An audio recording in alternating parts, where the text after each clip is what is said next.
Welcome to the happytans podcast, where you will learn everything you need to know about running a successful sunless tanning business. We will interview some of the industry's top business owners to find out how they took a passion and turned it into a prosperous business. And here's your host, Grant Conscious.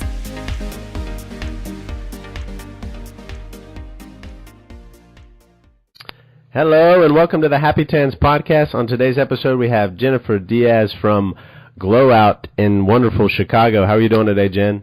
I'm doing awesome, Grant. Thanks for having me. Yeah, my pleasure. Thank you so much for taking time out of your day to share some information with our listeners. Of course. I'm happy to help. Yeah, so if you want to give us a little background information about yourself and your salon, to just kind of introduce yourself to the audience, that'd be great. Yeah, I'm Jenn Dieas. I started in the sunless tanning industry in 2007. Started in the skincare industry with aesthetic school probably in, I think it was 2004. Located here in Chicago, Illinois. It's snowing right now, so that is a great reason to get a tan. And we also have another salon in Columbia, South Carolina. Okay, great. Thanks for sharing that information. I know that you mentioned it was snowing, so that'll be a fun day, I'm sure. Oh, it'll be an adventure for sure. That's great. So, Jen, I'm sure you know you've been in this for a while. The entrepreneurial journey is fun, but it's also challenging. There's a lot of ups and downs. It's similar to a roller coaster. So I like to kind of touch on two different points in your business, and one of them being the lowest point, one of the most challenging times, and then the other on the high end, kind of one of the most exciting and happy times during your career. So if you want to kind of touch on both of those and just share that with the audience, that'd be wonderful. Oh, for sure. I was thinking about that, and I can't define one single lowest point for you, because what I've noticed throughout the course of the last 10 years of just business ownership is that every day we're kind of faced with a new challenge, a new obstacle, something that you weren't expecting, something that, you really might not have any knowledge of. And worst moments, I can't define just one. I can say my current worst moment is an accounting situation where, there was a payroll issue, and which as a business owner, you always are so concerned with taking care of your clients and taking care of your staff. Mm-hmm. Your staff is just as important as your clients, and so that's really hit me hard. And I'm human, and it happens. But I'd say that's my biggest challenge right now. It's disappointing. It's a bummer. We've had to move our physical location, and in the city of Chicago, that is a logistical nightmare. Oh, I'm sure it is. And not knowing, there's not a handbook that says, here, business owner, you're awesome. Here's everything you need. Go out there and be somebody. It's not like that. We're constantly creating our own adventure. So, staying up to date with certain changes in the city and zoning and licensing, that's not something that's necessarily easy to do here. So that's been a challenge for sure in the past year as well. I would say high points. The most exciting thing for me has been when I see a vision of mine that came to life as just me, hustling on the streets of Chicago, going door to door in the snow, to becoming this full-scale salon in multiple cities, and watching girls that I'm able to mentor replicate a vision that I had, and having clients experience that with joy. I mean, there's probably nothing more satisfying for me than that. Wow, yeah, that's a great story. And we kind of talked before we started recording, and you mentioned the challenges and getting on the buses and the transportation and things like that, and that really resonated with me, because I was telling you that one of the whole reasons behind this podcast is kind of help people get their mindset correct from the get-go, because it is a lot of challenges, and a lot of people aren't willing to put in the work and the effort that goes into that. And you just you really spoke to that, walking through the snow, getting on the public transportation to get to mobile appointments and things like that. So anything else you want to share about that, or any other challenges you had, just to kind of speak to the audience? Sure. I mean, this is really going to date me, but when I started my business, there was no Facebook, there was no Instagram, there was no Uber, I don't even think there was MapQuest. So to be going door to door in the snow and figuring it out and always staying on time, which I can't actually believe that happened in that many years, it's kind of a miracle. is just a test to will. It's a test of sheer will for me. A lot of us that get into this business, we may not have a formal business background. I for sure didn't have a formal business background. And in the beauty educational world, there's not a lot of actual business training. We do a lot of technical training on the artistry of what we're doing, but it's just so much more involved than that. And, you know, one of my dreams is to make it a more robust atmosphere for people to learn that there's so much more that goes into it than servicing the client. That's a beautiful, wonderful thing, but that's so multifaceted. There's so many layers to what you need to do to make that work. And resilience, I think, is huge. Setbacks are going to happen every single day. Today we're in the middle of a snowstorm. You know, we had a day to notice that it was coming.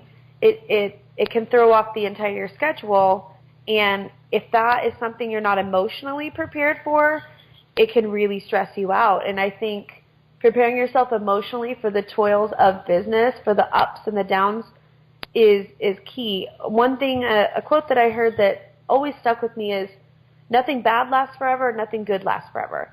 So never getting too attached to a failure and never getting too attached to a success. Yeah. Live it, experience it, and then let it pass, because something else is coming that you're going to have to, you know, adapt to or experience. And if you attach yourself to a failure or to a success, it can be, you know, it can be sticky. It can be tricky. Yeah, definitely. There's a couple things I want to touch on there. One, like you said, I can resonate with that too, is the bad and good things. It's like sometimes you feel like you're in a good point in your business, but for me it's like a never settle kind of thing, because you know what it's like, or you know how hard it's been to get there, and you're like, you know, you don't want to fall back there, so how do you keep going? So you're always hungry, and you're never like satisfied, right? You never like, oh, I'm going to go sit on a beach and relax now because it's easy. Like, it's never going to be, you know, getting to that point is you know, far a figment of people's imagination a lot of times. And then something else you spoke about there was the vision and what really pushed you forward, you know, through all that, because I think a lot of people get into this because, you know, as we've talked about, the low barrier to entry and the fact that a lot of people are probably chasing the money or see the money, you know, oh, wow, $40 for 10 minutes of my time. But, like, you have to have something bigger and want something more if you want it to be successful. Yeah, you can maybe tan 2 or 3 people a week if you want, you know, the money, but your vision was a lot stronger. That's what gave you the will to get up, you know, to get out there in the snow, to go through the public transportation, to be on time to all those appointments. So that's really important for people to realize. Oh, for sure. I couldn't agree more. And for me personally, it was never about the money. I've always juggled a lot of different things and hustled just to have some freedom and flexibility in my life, but it's never been about the money. And there is so much that goes into it that keeping a realistic expectation can be hard to do, Grant, in the world that we live in today, where there's so much messaging coming from friends, family, media, Instagram, TV, like radio, everywhere you go, there's messaging telling you what success means. Yep. And I think what's been really valuable for me is to look inward, to really sit down on a constant basis, constantly evaluating what does success mean to me. And once you define that for yourself, and it doesn't have to be similar to anybody else's version, once you define that for yourself, it's your compass, it's your guide, and it will guide you through all of these obstacles, all of the success, everything that you'll face. You can stay a little more centered if you really know, what does it mean for me? I'm going to block out all of the information that doesn't apply to me. That doesn't mean I'm living in a bubble, I'm ignoring the world. It just means I'm going to stay focused. I'm going to ingest the information that's relevant to me and my life. I'm going to be aware of other things going on, but I'm going to stay centered and focused on what my goals and my values and my version of successful life is. Yeah, that's a really good point. And ultimately, I like you said, the messaging and all the noise, you know, so to speak, that we hear is hard to kind of view what you view. What is success to you? And I spoke to a lady a couple weeks ago, and for her, she's a stay-at-home mom. She was able to quit her job. She just wants to do like 5 tans a week, and that is success to her. And like other people would say, no, I can't grow a business like that, but everybody's in a different point in their life. And like you mentioned, there's so much noise out there, and in these forums, which are obviously a great platform, but they also can be challenging because people are like trying to compare themselves to everybody. And, you know, you're in different climates, you're in different cities, you know, speak to a different demographic or whatever it may be, and it's completely different for each person. And it's really challenging to compare apples to apples because it's never like that. Like, and people come in there and say, hey, what's the best solution or what's the best machine? And you're going to get, the peanut gallery is going to go in there and throw what their suggestions are, but it's kind of different for everybody. So it's really important for you to not only look internally and say what is success to me, but to also kind of figure some of the stuff out for you, what's best for you. Oh, 100%. And, one of the biggest things I believe is comparison is the thief of joy. It's not my quote. I can't even remember where I got it at this point. There's no point in basing even someone's online, life. Someone's online life, you're not seeing all the layers of what can go on in a single day for a human being on this earth. And I think it's great to appreciate other lifestyles and get inspiration, of course. But going back to what I said before, one of my biggest things is I watch what I ingest now. I wasn't really aware. I wasn't fully aware of how much that messaging was affecting me until I watched my moods when I was doing certain things and realized, oh, this may not be the best use of my time. The best use of my time for me was to look at this life and this world and what I wanted from it and go in the direction of that, and to go gently in that direction. There's a lot of messaging where, the girl boss movement and things like that, which I wholeheartedly adore, but that means something different for every single person. You can be a girl boss and be a single mom at home, not working. That is so hard to do. Yeah. So I'm going off on a tangent, but I think really, really staying centered and focused on who you are and what you want to give to the world is key for me. Yeah, that's great, and I agree with you, 100% behind the whole girl boss movement, things like that. I want to empower everybody to be the best that they can, so that's great to hear. By the way, that quote, I believe Theodore Roosevelt. Yeah, I'm sure. Love him. Yeah, it was a very good quote. So thanks for sharing that. That was, like you said, a little bit of a tangent, but that's really important. It goes a lot deeper, and people have to realize that. It's not a surface level thing, and everybody's so plugged in and all the messaging is just in your face all the time. So people tend to kind of get discouraged, I think, too quickly. I've met a few people that are just starting out and then a couple weeks later or a couple months later, they're done. And I'm like, what? Are you already giving up? Like, just because everybody else in here is like, 20, 30 tans a week and you're just starting out, like, it takes time. It's not easy. So everyone starts somewhere, and that's one of the biggest things I wish people would really honor about where they are. Everyone starts somewhere. Honor where you're starting. It's a beautiful place to be a beginner, to be learning.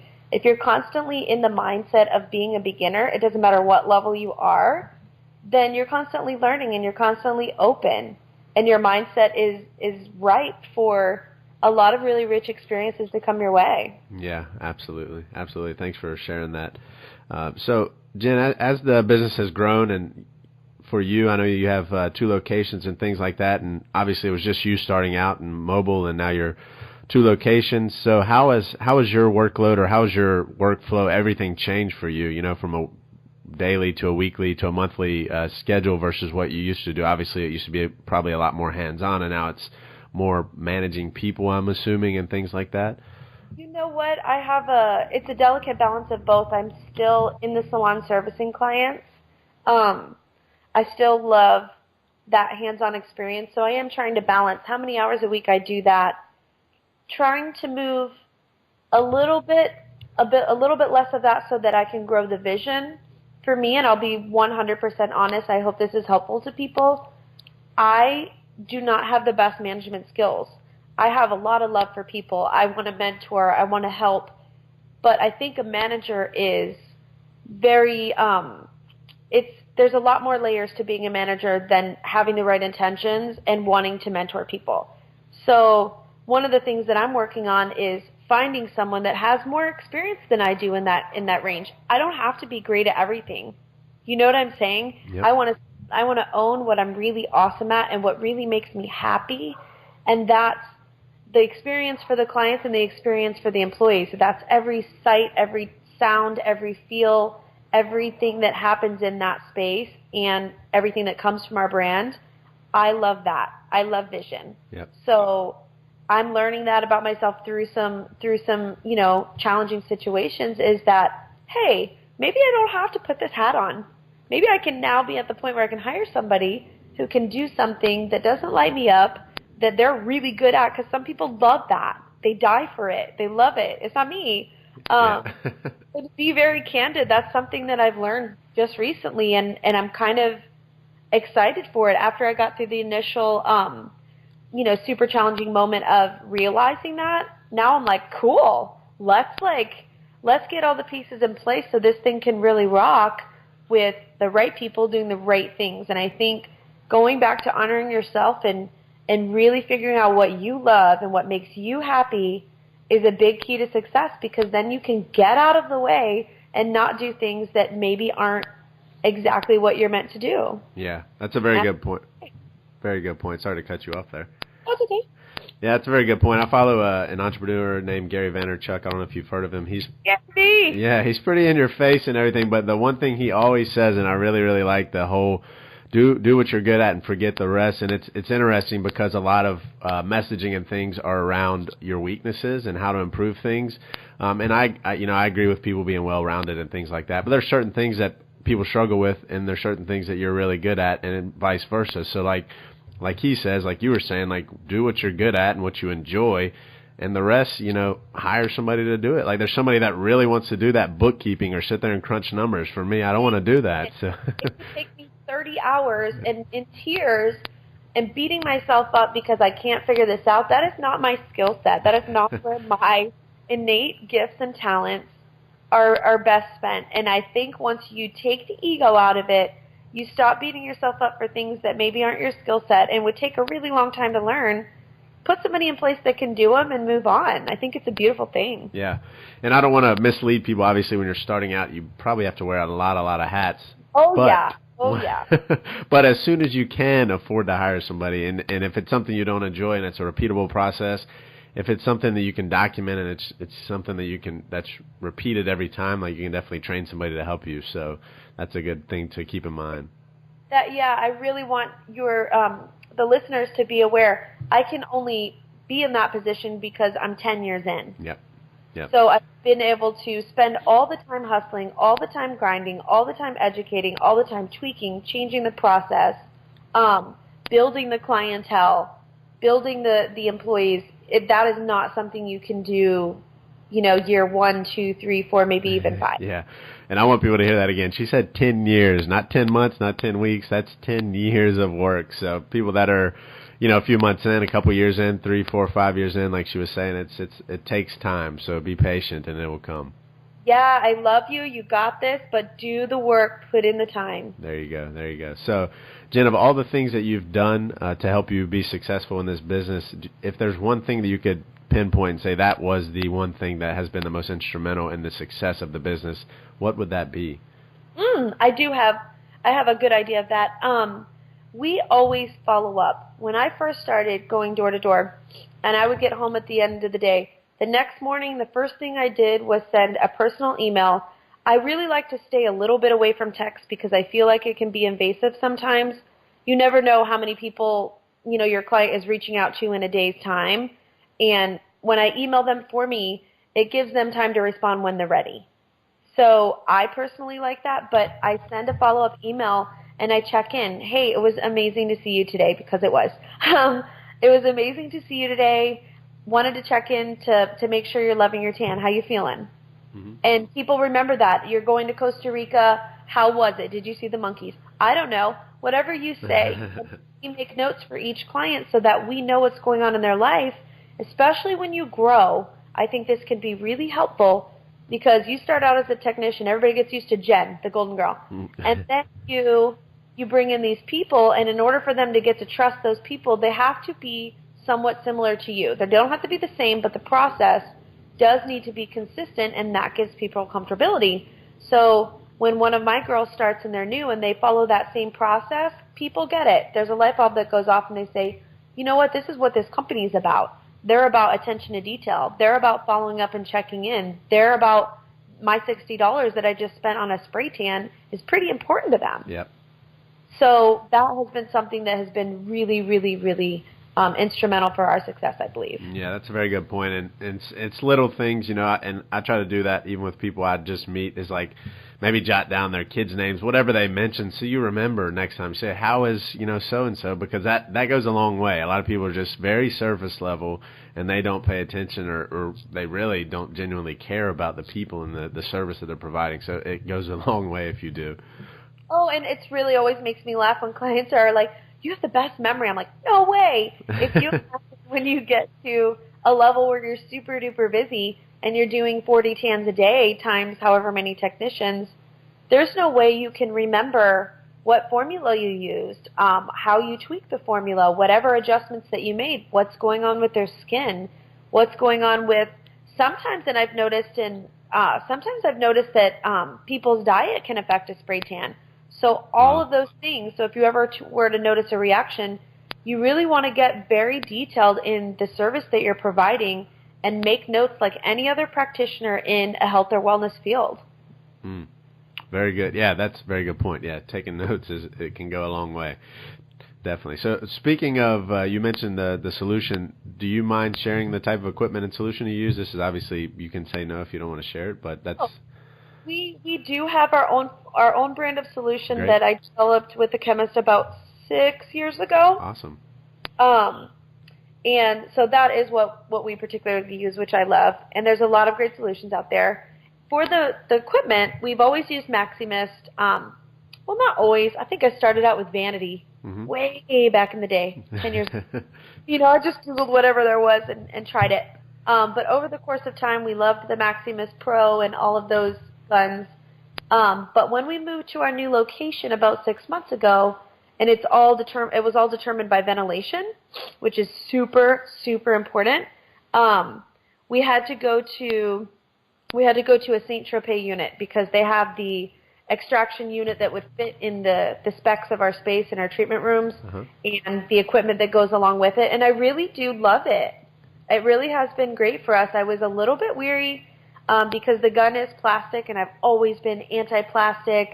You have to have this Maximus Pro gun that's stainless steel and this and that. But I noticed over the course of time, even my newbies that have only been tanning a year, those guns are super heavy. So they do end up causing shoulder pain from the repetitive motion, depending on how many tans you do. Yep. So in essence, I'm super happy that we changed over to the St. Tropez. I really do like it. It's worked really well for us. Yeah, and I agree. The guns, obviously, people ask what's the best. I mean, the stainless steel is obviously a different build. It's probably a little more solid build, but people have their favorites. A lot of people like the plastic guns. I know Fabiola, on a couple episodes ago, she had to go back to a lighter gun, which was plastic, to help with the pain that she was having from spraying. Yeah. So it just kind of depends, season it to your taste. Yep, exactly. And yeah, exactly. I don't have anything to add to that. Did you, Jen, when you started out, I know it's been a few years, did you go through any training or certification? There might not have even been any when you started. There was nothing that I could find when I started. Luckily, I'd had my aesthetics degree, so a lot of the information from the skincare world and knowing all the layers of the skin and different diseases and disorders, I was able to apply, but it was all trial and error for me. I mean, girls now that are getting into this industry are so lucky because there is a lot of access to educational information of different varieties.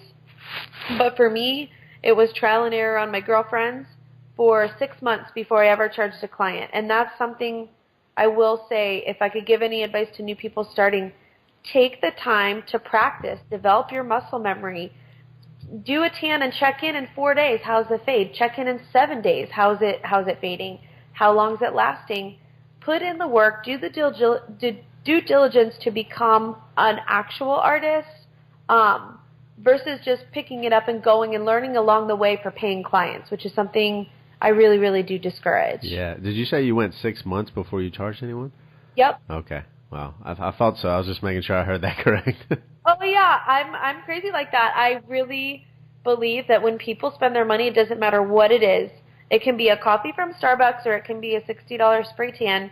Their money matters. Everyone's working super hard to make their way in this world and to make money, and I don't take that lightly. Yep. That's a very good point. And perfecting your craft. And I tell a lot of people when they're starting out, they want to get in there and obviously get their return on investment immediately, which is great. But you want to make sure that you're providing the best, quality product or service that you can. So learning that process, learning that, like you said, the muscle memory, and doing a lot of free tans. I mean, it's okay. You got to put in the work up front, and it's worth it to perfect it, to get reviews, to get pictures, whatever you need to do. People are so focused, I feel like, sometimes on the money, and I'm like, hey, give a free tan in exchange for a picture or a review. Like, it's totally worth it for your business. And something I just want to kind of get off on a tangent here about is about the reviews, because I pulled your information, and 192 Yelp reviews and like 60 something on Facebook is quite amazing. So is there any process or anything that you do for that, or is it just came with the quality of work that you provide? I wish I could tell you there was some secret trick, but it was when I first started, and this is so funny. When I first started, and like I said, there was no Facebook, there was no social media, there was no networking, and all it was word of mouth referrals. And I didn't have money for advertising. I couldn't do anything like that. So I said, you know what? I'm going to be old school. One person loves it, they'll tell 5 friends. One person doesn't love it, they'll tell 20. Yep.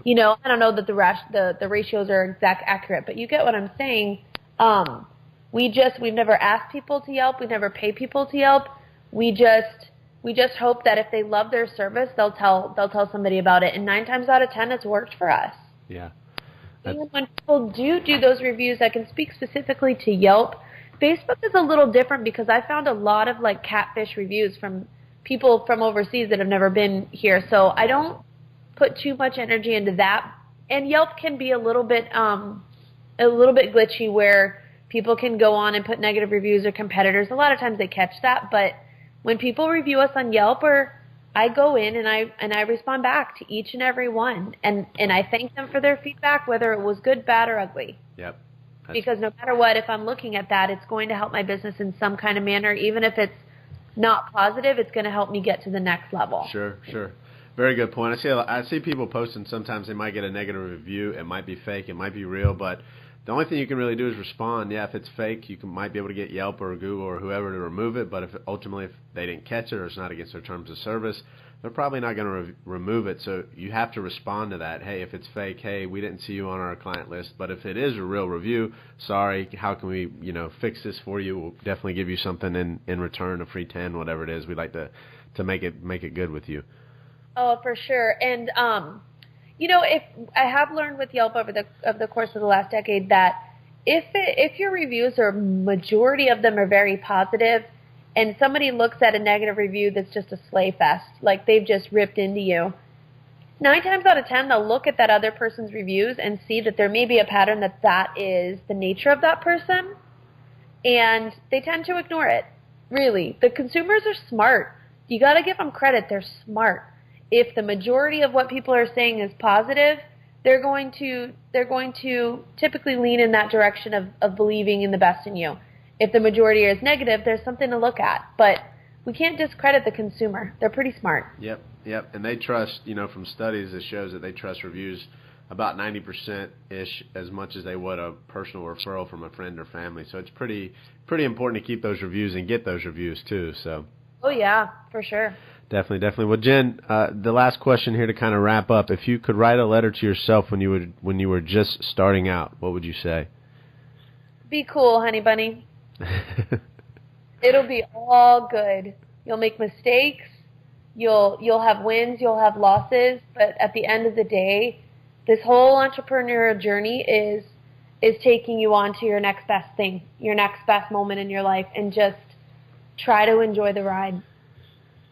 Very good. Jenn, this has been a lot of very helpful information. I don't know, some people like to put, if people want to have any questions for you, want to reach out, do you mind if they reach out? If they do, what's the best way? Email maybe or something? What is the best way to reach out? Yeah, I would love for people to reach out if they have questions. Maybe Instagram, just direct message me. My Instagram handle for myself is @JenTheGoldenGirl, Jenn with 2 N's. Yeah, maybe reach out that way is probably best. Okay. And I'd love to anyone I can. Sure, and I'll make sure to link to your Instagram in the show notes so people can find it there. Jenn, thank you again for your time. This has been a lot of useful and helpful information for everyone, so thanks again for sharing your time and your knowledge and your day with us. Oh, my gosh, my pleasure, Grant. Thanks so much for having me. You're welcome. Take care, Jenn. Okay, bye-bye. Bye-bye. Hey, Happy Tanners. Thank you again for spending your time with us today. This interview was amazing with Jenn Dieas from Glowout in Chicago. She also has a location in Columbia, South Carolina. She shared a ton of useful information and insight into her business and her mindset and everything.